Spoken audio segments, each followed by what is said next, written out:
Under an oppressive regime, I learned that constant alertness served a purpose. The ability to read danger and respond quickly was survival. But I discovered that the same instincts that once protected my people can become counterproductive in everyday leadership. This is just a sneak peek from the newest leadership book, Still, from my good friend, who is the author of the book, Agustin Prenga, who is here today to help us out to dive more into this book that just came out. Hello, Augustin. Welcome to this conversation. Hello, Gandhi. It's a pleasure just to be with you today. Before we dive into the conversation, before we dive into this book more, tell me more about how do you feel about entering this conversation about this new book? This is such a still question.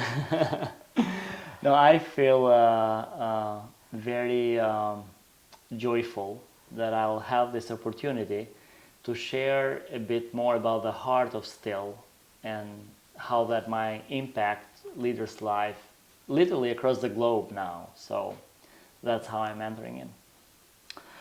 When people ask you about this book, Still, what is about the first thing that comes to your mind? Still and leadership not necessarily would go together. Actually, it seems that is the opposite. So the first thing that comes to my mind is that I have a chance to fulfill a bit with my answers their curiosity. How can Still and leadership be together? What do you hope the listeners feel first 30 seconds in this interview? That's a great question. That they would be surprised by what they can get from the content of this book. How has your understanding of leadership changed in the last few years? I see leadership as I see life. It's a journey. And it's a journey that I am very eager to learn and to see how things come out. I think in these last years there are a few unlearning from what I perceive leadership to be and what actually leadership in executing it is. In the book, you say that we are living and leading in the age of anxiety. What did you notice in your own life or in the people that you lead or used to lead that convinced you this book is needed to be written right now? I think in 2020 I moved from a national leadership role to a wide European regional leadership role, and if you remember, you recall, 2020 was probably the peak of the COVID-19 pandemic. So I moved from a place that was familiar, a language that was familiar to me, and moving into another country, a different role, working with different cultures. So that started my journey. That I was faced with a lot of changes. And I found myself several times, I don't know. Not just in the professional level, but even in the personal level. So it's a real thing. Leaders that say, don't know, I don't know, do they say it or they just think it, that they don't know? I think every leader thinks in a certain point, if it's a healthy leader. But when you actually express it and genuinely express it, I think that it's a sign that you are leading from a healthy soul, that I don't know. You write in the book that leaders often confuse motion with meaning. What does it look like when a leader is busy, active, and even successful, but missing what already matters? So, if you are a leader, it's a big chance that you like to-do lists, so you have things that you find satisfaction by the end of the day that you fulfilled, or frustration if you haven't checked the things that you are supposed to do. And they might be days that you actually check a lot of things that you have done, but then you have second thoughts and think, do the things that I already did today, do they make a difference? Does what I am about to do next day in my to-do list, does it have meaning? Does it make a difference? Now on the other side, you have spent energy, you have fulfilled those, you have been in the calls, you have met people, you have met goals, but it is a slight dissatisfaction that shows probably you are not hitting something that is more profound, which is meaning. So, this is a leadership book, but from the title, it's controversial. Why so? How so? Because let me. Yeah, tell me. I'm going somewhere. When we think about leadership, it's a very famous picture that goes around when they are trying to define leadership, and they say there are two types of leadership. So there is one of them who is kind of also the boss, who is, and in the picture you can see there is someone that's up there in the throne and telling people where to go. And also the other category, it's the leader who is the one in the front row and others are following. And then it's your book still that doesn't fall in each category. So what are you bringing or presenting, a new category of leadership, or this jungles in between these two? So what do you have to say? You just presented two pictures, and that's what people see and what somebody leaders want to project. My book still and all the chapters go not what you see in the social media, what is projected in those shiny pictures, but for me it's what is going inside. And that is very much important, because there are sometimes two realities. Is the reality that we want to show others, and the reality that is happening in the leader's heart. And I think for long-term impact, that is way important, more important. I'm not saying that people or leaders have not to be productive, but it starts from that inner part.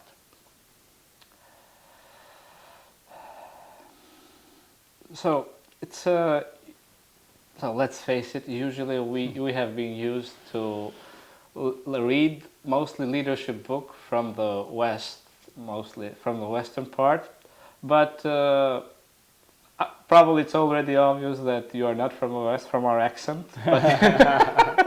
But you grew up in Albania, both of us actually, a place that you describe as living between the storms. And actually, with the passage from the book that we just opened, you are describing that. Yeah. How did that shape the kind of leader you became? Yeah. Albania is a small country, but it's an amazing country that has a complicated history.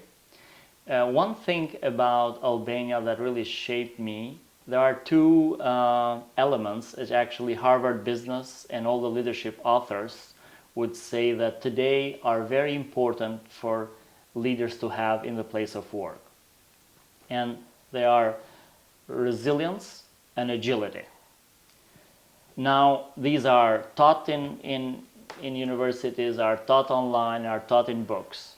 Now, how my country taught me these without being written in a book or something is just part of the fabric of the society. So Albania has been a country which many empires from Roman Empire have crossed the country.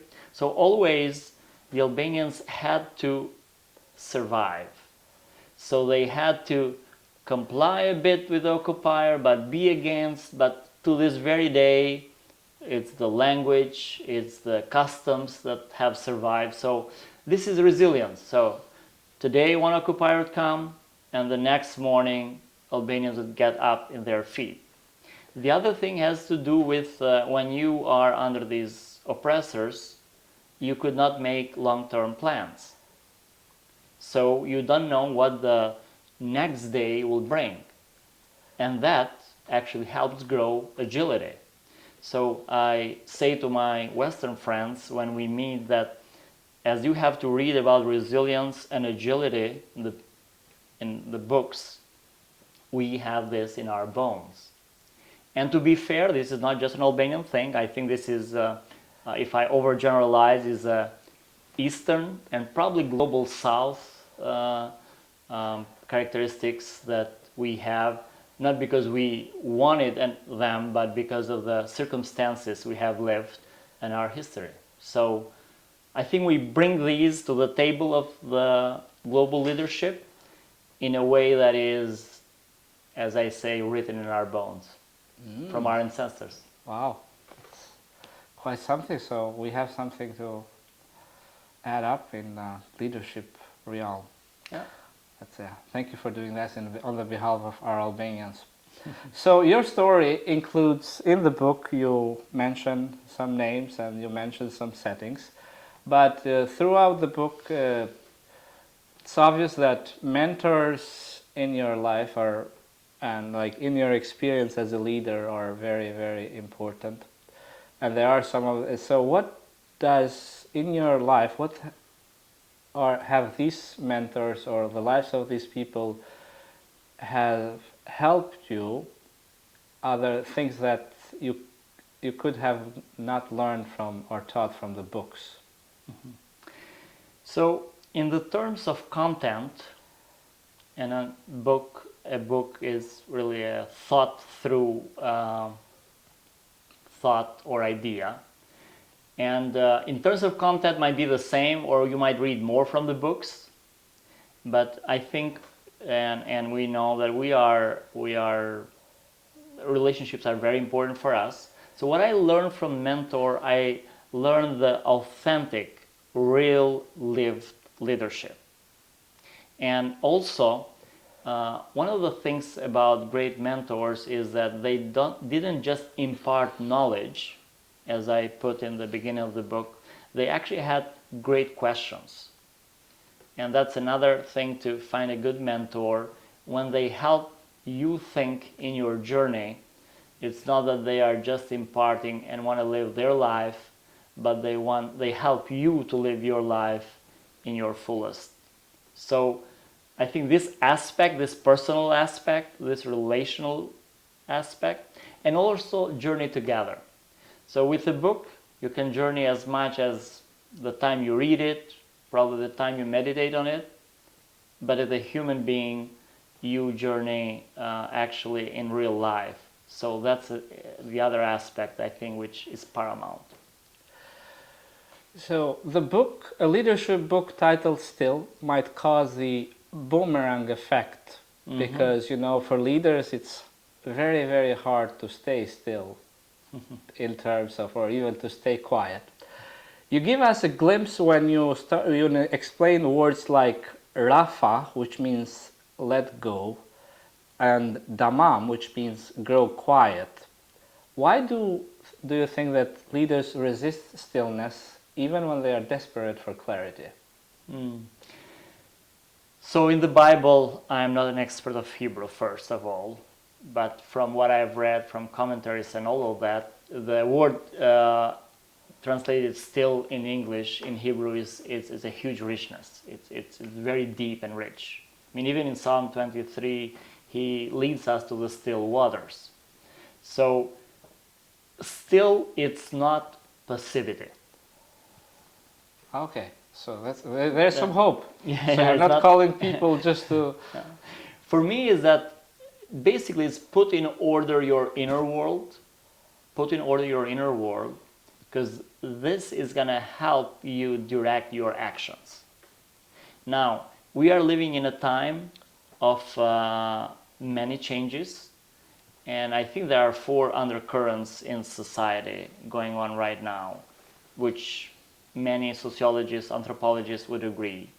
One of them is the attention hijacker, which is our phones. I mean, it used to be younger people, but now everybody. I mean, we have the real type attention, seconds of attention. Yeah. I mean, nowadays they are saying the phone is an extension of our body. It's not something separate anymore. So, yeah. that means that you could not have a full conversation with somebody without checking their phone, without being distracted by their phone. Another one is loneliness. And although we live very much interconnected, I mean, there are countries that have a minister of loneliness to help people. So you can imagine what's going on in society. The big thing that is very visible, it's polarization. So it's even the social media kind of rewards those who takes extremes. It's very hard to find the middle ground. And then the fourth one, which I think is the elephant in the room that we don't fully understand, it is AI. And when I say elephant in the room, it's not that it is not unknown, many people mention, but I think we don't know the weight of it, how it is really impacting us. So these four, we are unprepared to deal with these. And what they create to us? Fear, anxiety, uncomfortableness. So dealing with this, if our inner world is not calm, is not settled, when we enter into this environment, we are going to add up to the chaos. But if we have the still posture, then we can be a contribution to help lower down the chaos and the anxiety that is around us.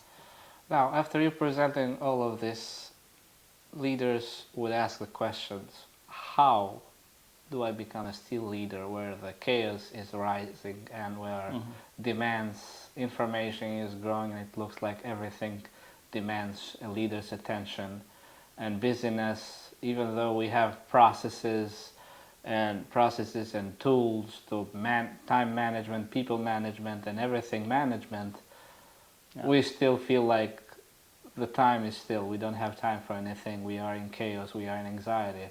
So how can I become, in the midst of all of this, how can I become a still leader if I want to be one? So let me make something clear. This is not a how-to book. But you agree with me that we have the tendency to ask the question how all the time. This is not a how-to because you're not doing a good job in marketing the book, but I'm going to listen to you. Yeah. I want to be authentic, I want to be true.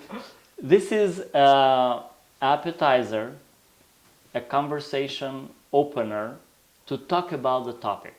Because I trust leaders, people who will read, not just for leaders who will read it, will have the wisdom to talk around the table. So that will be the best way this book would go around, that there are questions for each chapter that you can talk with others. Because this is part of the still conversation that I want to open up. Nobody has all the answers, but let's create rooms, platforms, groups when we can talk about these questions.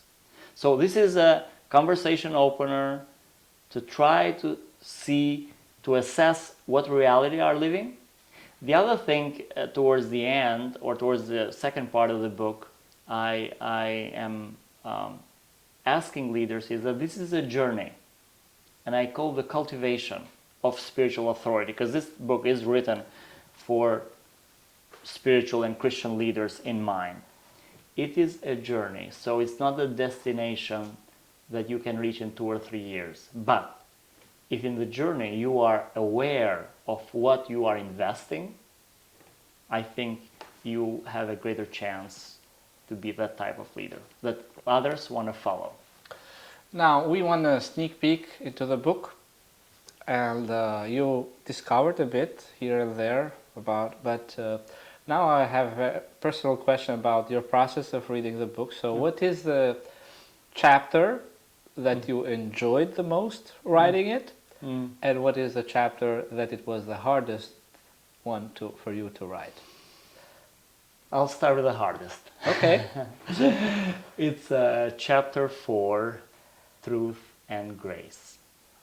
And I think this is not going to come as a surprise for people who are in ministry, who are in the Christian realm, because how to find that balance. And I wanted to write in that balance in an authentic way, how to find that balance that we are truthful in our communication, our leadership, but at the same time we show grace. And this is a classical question that we have in our practices and in our communities. So how to do that? Yeah, actually, since you said chapter 4, it starts with a great quote that says, "Truth without love is brutality, and love without truth is hypocrisy." Yeah. So now, from the quote, we can understand it was hard. So it was hard. yeah, from It was the hard. beginning. It's true. I rewrote it several times because I wanted to be true to the title. Yeah. And then How can I write with Yeah, truth yeah. and grace? and then you say something that it's kind of hard to digest. You say the hardest part of leadership isn't vision or strategy, things that we lose mind over it when we have to do it.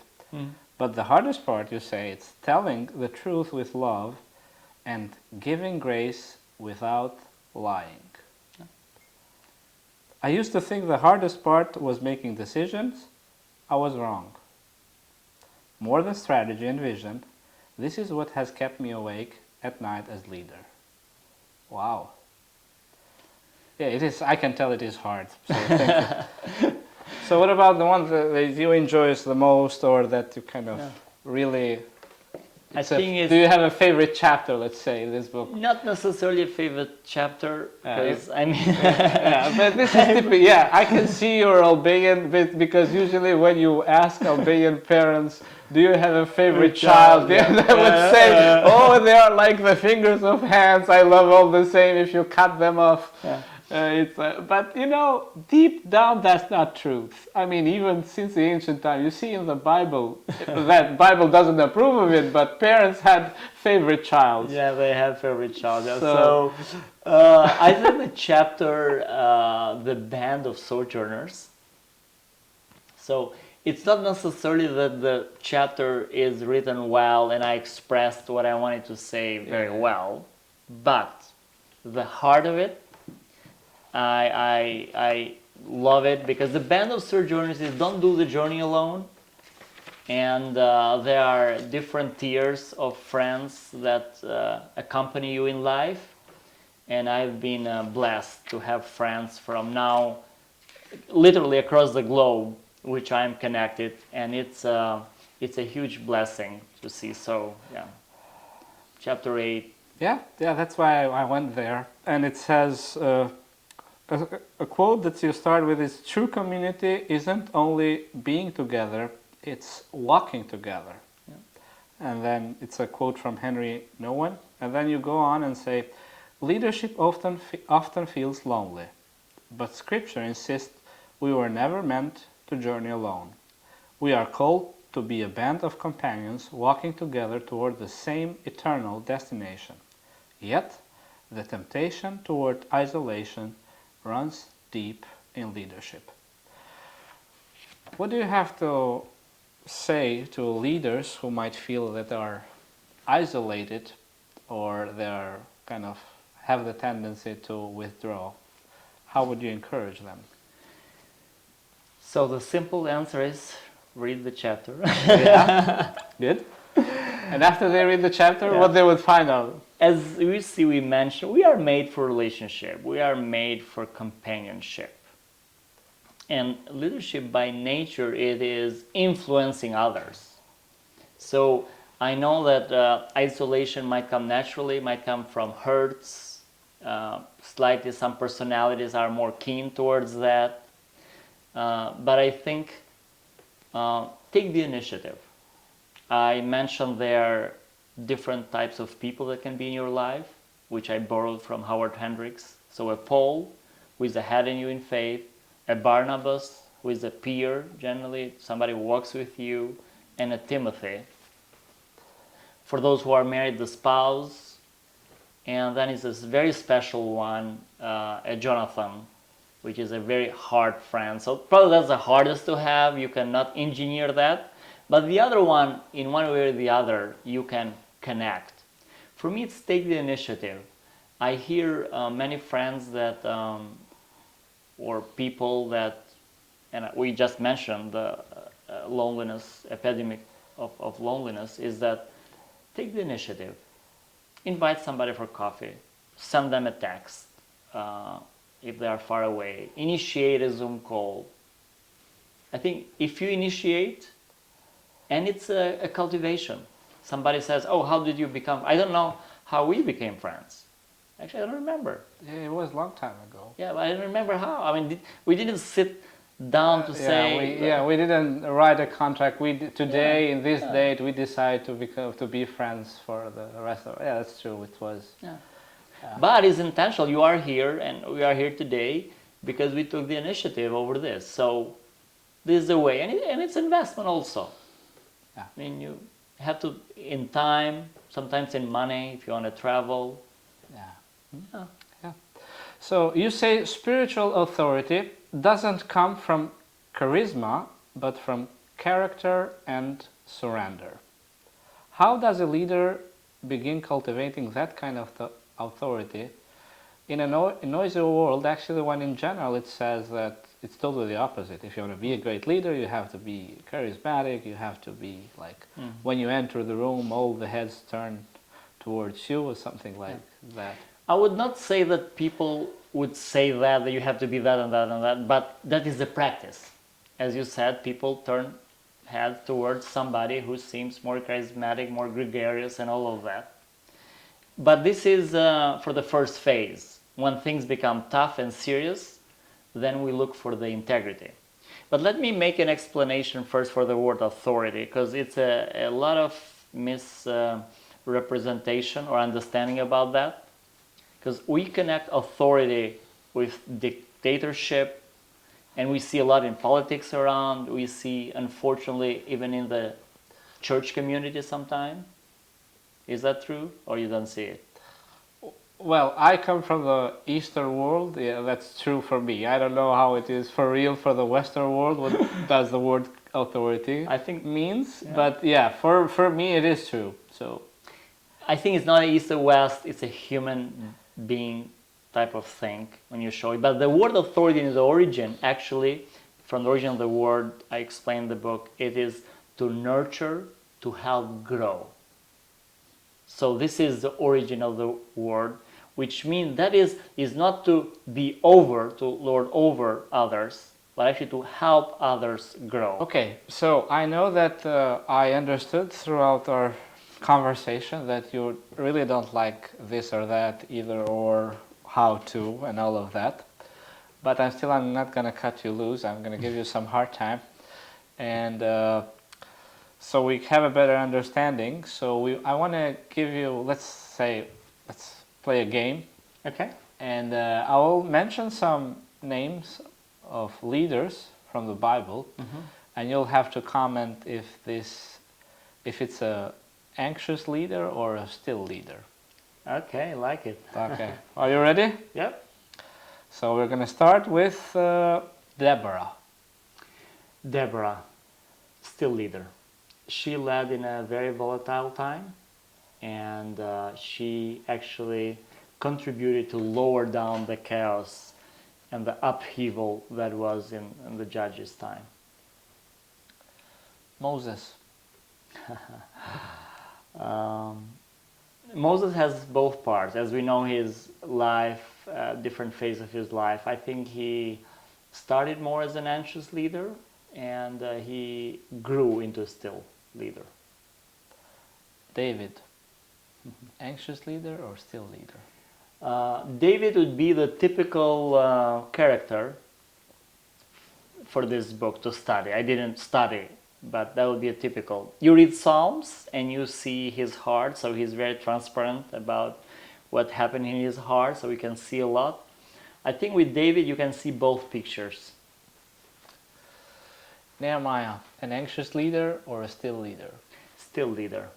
He also led in a very crucial time, and I think he showed.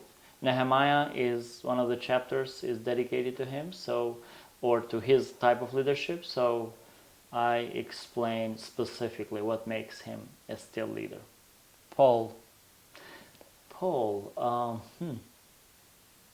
Paul is still leader. Peter, still leader or an anxious leader? Two pictures for Peter too. I think he had both. But after John 21st, that interaction with Jesus, the resurrected Jesus, we see a different Peter. So he grew into being a still spiritually grounded leader. Let's go out of the Bible. Billy Graham, still leader or anxious leader? I mean, now from the picture, still leader. From the picture that I have from far, still leader. Bill Bright, still leader and anxious leader? Still leader. Agustin Prenga, still leader or still leader and anxious leader? In a journey, I have both pictures. That's good. That's good. Okay. How about yourself? I'm very anxious, especially when I'm shooting podcasts. So you can ask me afterwards. But yeah, I don't fall in the category of still leader right now. Okay. So as we wrap up this conversation, so I'm going to ask a non-typical question for authors. Give us a reason why not to check out this book. If you are not serious about spiritual growth, probably this is not a good time for you to check the book. Give us a reason why to check out the book. If you really are serious and want to grow in your spiritual life, I think this would be, it's a compact book, it's a short book, relatively short book. That would be a good, as I mentioned, appetizer, a good start. There are some great questions here, I think, that will help you start the journey or deepen that journey, which I assume many of the leaders reading this are in a journey of growth. So, before we close this conversation, for anyone who kind of ends up listening to this conversation, what is your last word that you have to say? First, I want to acknowledge that you might be in circumstances, unfavorable circumstances leading right now, whether in your church, in your community, in your team, in your country, upheaval, wars going on around the world. And I want to say that what you are going through right now might feel, and it is, heavy, but you are not alone. There might be people around you that you are not aware that are going through the same heaviness. And there are people, Christians, Christian leaders in the history that have gone through it. So you are not alone. Second is that God, this experience you might not fully see now, God will use this experience in the near future to bless and help others who are through this. That's the way how our great God works. So you are not alone. God is in this moment with you, even if you don't feel it. And God is going to use your experience in the future to bless others. Take heart. Thank you very much, Gusti, for pouring your heart into this book and to making available to share with everyone, people around the world, what God has taught you throughout the years. Thank you. I really rely on the verse from John 3:27 that everything that we have, it's because it's given from above, and I want to make good use of that gift. So, for everyone who wants to check out the book, how can they find it? And for everyone who wants to be updated with what your thoughts and your journey, as you mentioned, where can they find you? Yeah. So first about the book. So the book is on Amazon, and it's in the 3 formats. It has as an ebook, Amazon.com, also as a paperback like this, and then hardcover, those who like the premium feel. So it's in Amazon.com, but it's also in Amazon Germany, Italy, India, Brazil, UK, Canada, Australia, wherever in the world that Amazon works, you can go there and order a physical copy, and also as an ebook, globally available. You just go and look for Still, Leading with Presence in an Age of Chaos by Agustin Prenga, and then the book will be available for all of you. And I suggest that if you can grab a band of sojourners, as the chapter 8 says, and discuss it, I think that might be the best beneficial. And also, give as a gift. Give a gift to a leader, to a friend, to a discipler, as showing appreciation about it. So this is about the book.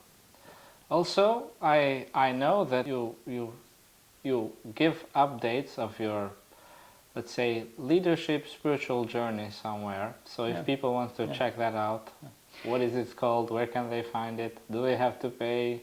Is it for free? Can they buy you a coffee? They can do all of those, but right now it's for free. It is called toleadwell.com. Not the number 2, but the letters toleadwell.com. And there I write one article per month, and I write there on my leadership journey. It's written for the wider audience. It's not specifically to Christian leaders, it's to leaders, but I write from the posture of Christian ethics, how to exercise leadership. So you can go there to the platform, toleadwell.com, sign up, and then you can receive a monthly thought-through article. So obviously I write from my experience and from my learning. So that's I offer 12 pieces a year that you can take, talk with your team, meditate yourself.